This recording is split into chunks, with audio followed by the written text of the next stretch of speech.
What's up guys, Manny from Motomillion, and let's make this M1000RR cooler.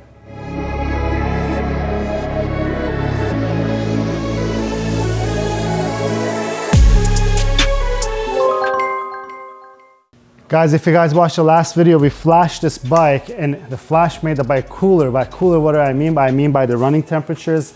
The bike was a little unbearable hot, especially for a BMW when we received it as stock, and this is a common issue with the 2023 M1000RRs. So today we're going to attempt to install our Samco hoses, and we're also going to be installing our line cooler kit by Performance Technologies.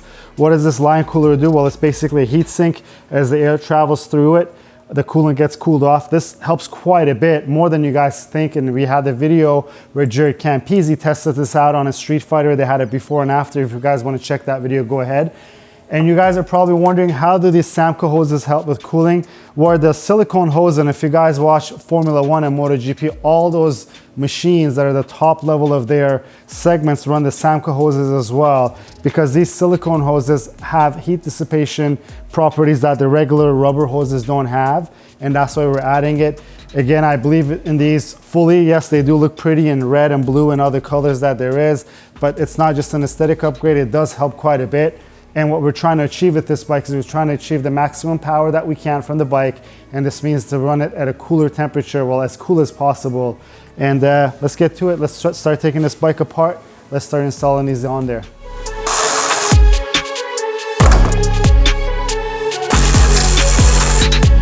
The line cooler from Performance Technologies goes right here. I believe it's meant to go just like this. But we want to run the Samco hoses. We're going to have to modify this hose a little bit. We're just going to put it up against it, make some cuts, and then transfer the red Samco hoses on here and then install it on the bike.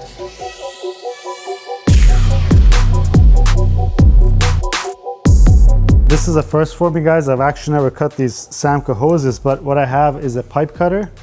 And I think I'm just going to try to cut it with this. I sharpened it. Hopefully this makes a clean cut. And it actually worked pretty good. So we have our first cut. This is going to go into here.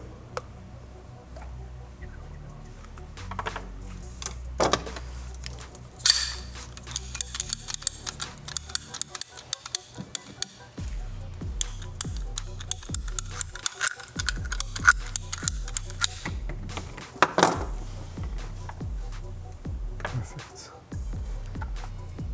Now if we put it up to here, it fits really nicely, and it has these notches, and there's notches here on where they go. I'm just going to put our clamps on there, and then I'll get it going. If you guys haven't noticed yet, I went with the red hoses and the blue line cooler. This line cooler is available in red. The hoses are available in white, red, and blue as well. And first clamp is on there. I want to make sure everything's okay. Just a quick note, guys, all of the Samco hoses that we sell will come with their clamp kits.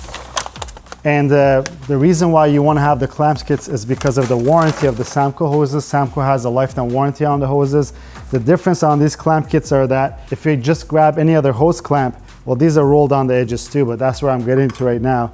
These Samco hose clamps are rolled on the edges. If you run your finger like this, it's not sharp, and the reason for that is that once you tighten these, they don't want them to dig into your hoses and they start ripping it apart, especially with the vibrations of the engine. That's why the hose clamp kits are required, and if you buy it from us, we always supply the clamp kit with the hoses.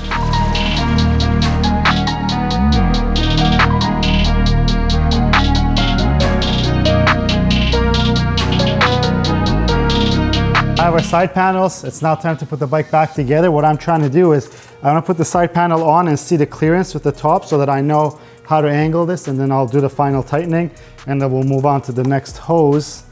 And it's just simple as putting your fairing on there and just holding it to the place where it gets tightened down. And I think we have enough clearance. And if you take a look, it's pretty visible, and I love the colors because it has that red and blue on there. Now that we're done looking at stuff, let me get on to the next hose, guys. I got my grinder, I got my safety goggles on. You probably think, what is this guy doing? On the BMWs, these clamps are permanent clamps that are here. So we got to cut those clamps, well, at least one of them, to remove this hose. And then this is just a regular clamp over here. And we just want to make sure we don't cut anything else.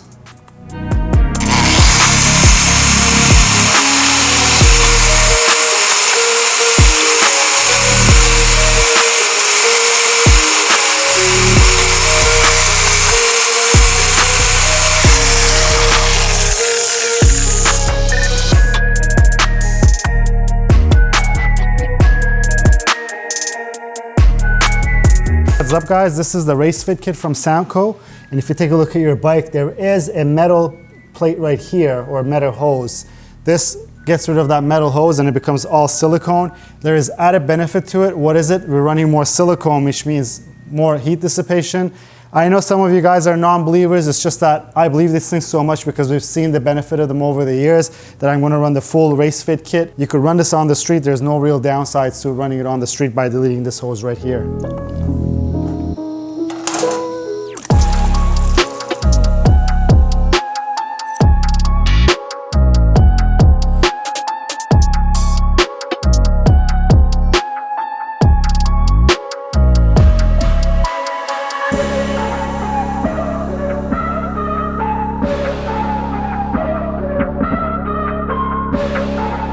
Guys, I think it's done right now in terms of the hose changes.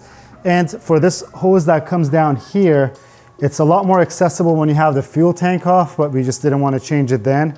The fuel tank's eventually going to come off. You guys have to stay tuned for that. But just a quick tip, if you guys saw me tightening this one down here with a ratchet, it was only to get it to start biting.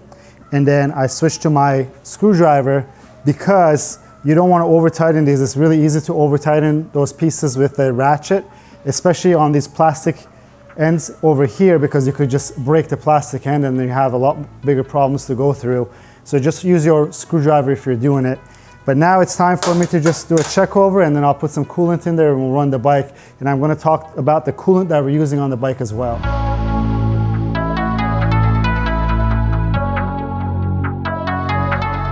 So you guys saw me filling the coolant in my empty oil jugs, and I did this for a reason, because we're not doing a full coolant flush on the bike. We're still going to use our OEM coolant. I'll get to that in a second. But what I did was I can now estimate how much coolant came out of the bike, so that when I go to fill it and bleed it, I know more or less what came out of the bike, so that I'm confident that I'm not going to underfill it or overfill it. So coolant, guys, you guys realize that I'm running an OEM coolant on there. You guys are probably scratching your head because there's all types of different coolants that will make this thing run even cooler. But I'm really picky with the type of coolant that I run on my vehicles. This bike's not a track bike, it's a street bike. So I don't have to run distilled water, since on track you have to run distilled water and an additive in there to have the lubricating capabilities that the bike needs in terms of the coolant that you're running in there. But you guys can comment on it if you want. The coolant is so important for the engine, number one, because it cools the engine, but also don't forget, it has to be anti-corrosive. So it can't corrode any of the metals that it comes into contact with, and your impeller for your oil pump and everything else in your system. And that's why I'm very picky.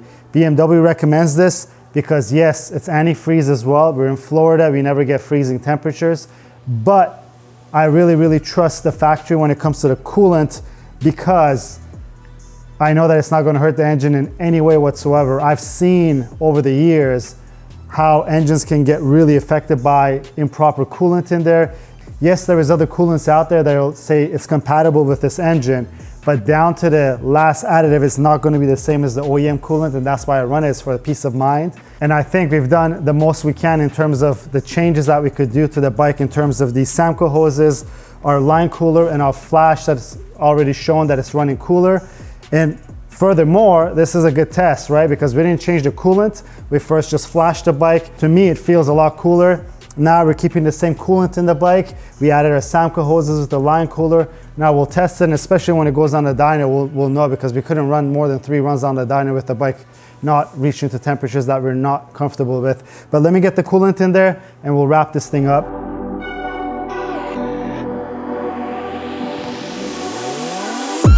Guys, the coolant is filled. I filled up our overflow canister as well. Normally you need to use a vacuum pump to vacuum out the air from this engine. They don't have a bleed nipple anymore on the water pumps like the previous generation. We don't have a vacuum bleeder. What we're gonna do is we're just gonna start the bike, let it reach the operating temperature. And once it reaches the operating temperature and the thermostat comes on, I'm pretty sure that we're gonna start seeing some movement in the overflow, and then we'll let the bike cool down and repeat it again. And then we'll eventually be able to tell once we take it out for a ride, but I think we should be okay in that sense. Also, when I was filling the radiator, I was squeezing out the hoses so that at least it gets rid of most of the air as much as possible. But this procedure should also help us get rid of all that little bit that's left in there.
Well, that's it, guys. There's no coolant leaks that I could spot, and I let the bike reach the operating temperature in terms of the coolant, and I did rev it a little bit.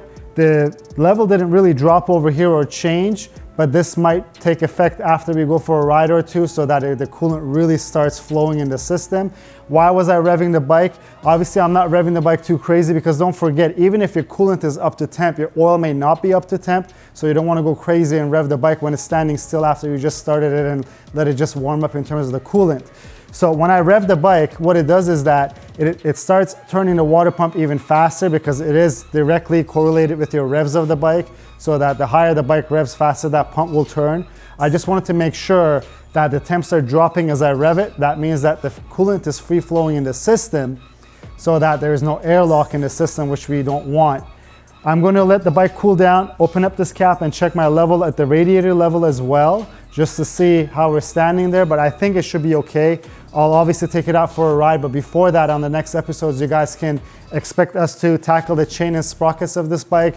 You're probably wondering, why are we doing chain and sprockets if we're getting the bike ready for the dyno? I'll talk all about it on the next episode, but until then, if you like the video, please give it a thumbs up. If you have any questions or comments, leave them down below. Until next time, guys, have a great one.